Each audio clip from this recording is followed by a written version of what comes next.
জাতীয় শৈক্ষিক অনুসন্ধান এবং প্রশিক্ষণ পরিষদ দ্বারা প্রস্তুত অনুষ্ঠান আমার মতামত আমার বিজয়।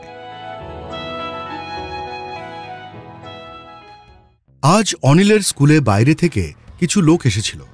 তারা ভোটার সহায়তা কেন্দ্র থেকে এসেছে বলে জানা গেছে।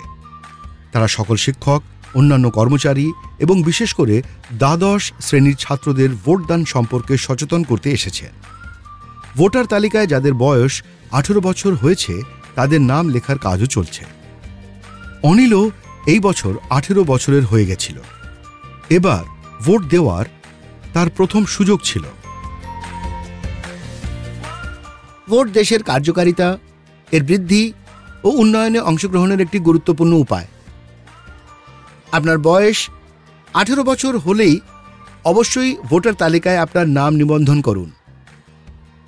2 মাস পর হওয়া নির্বাচনে ভোট দিতে ভুলবেন না।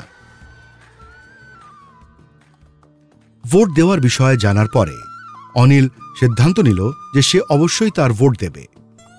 কয়েকদিন পর নির্বাচনের দিনও এসে গেল। অনিলের এলাকায় তার নিজের স্কুলে একটি ভোট কেন্দ্র তৈরি করা হয়েছিল। সে সকাল সকাল স্কুলে পৌঁছে গেছিল, কিন্তু আজ সেখানে সবকিছু বদলে গেছিল। কড়া নিরাপত্তার মধ্যে পুলিশ কর্মীরা প্রত্যেককে শনাক্ত করছিলেন। একপাশে কয়েকজন টেবিল চেয়ার নিয়ে বসে ভোট দিতে আসা লোকজনকে সহযোগিতা করছিলেন। অনিল ভেতরে ঢুকতে যাবে, ঠিক তখনই এক পুলিশ কর্মী তাকে বাধা দেয়। দাঁড়াও, তোমার পরিচয়পত্র দেখাও। পরিচয়পত্র? আমি কোনো পরিচয়পত্র আনিনি। তাহলে তুমি ভেতরে যেতে পারবে না। আরে, এটা তো আমারই স্কুল। এখানে তো সবাই আমাকে চেনে। পরিচয়পত্র কি দরকার? অনিল অনেক চেষ্টা করল, কিন্তু পরিচয়পত্র ছাড়া তাকে ভেতরে ঢুকতে দেওয়া হলো না। কি হয়েছে? আমি কি তোমাকে কোনো সাহায্য করতে পারি? আপনি কে? আমার নাম হিনা। আমি একজন নির্বাচনী সাক্ষরতা স্বেচ্ছাসেবক। দেখুন, আমি প্রথমবার ভোট দিতে এসেছি, কিন্তু এই পুলিশ কর্মী আমাকে ভেতরে যেতে দিচ্ছে না। বলছে কি পরিচয়পত্র দেখাও। যখন আমার নাম মতদাতা সূচিতে পরিষ্কার লেখা আছে, তখন আমার পরিচয়পত্রের কি প্রয়োজন? দেখো, ভোট দিতে হলে তালিকায় নাম থাকার পাশাপাশি ভোটারের কাছে অবশ্যই সরকারের দেওয়া একটি ফটো আইডি বা পরিচয়পত্র থাকতে হবে। কিন্তু কোন পরিচয়পত্র দরকার আর কেন? ওহো, ভোট দেওয়ার সময় Aadhaar card, driving licence, voter I card ইত্যাদির মতো যে কোনো একটি পরিচয় প্রমাণ থাকা গুরুত্বপূর্ণ।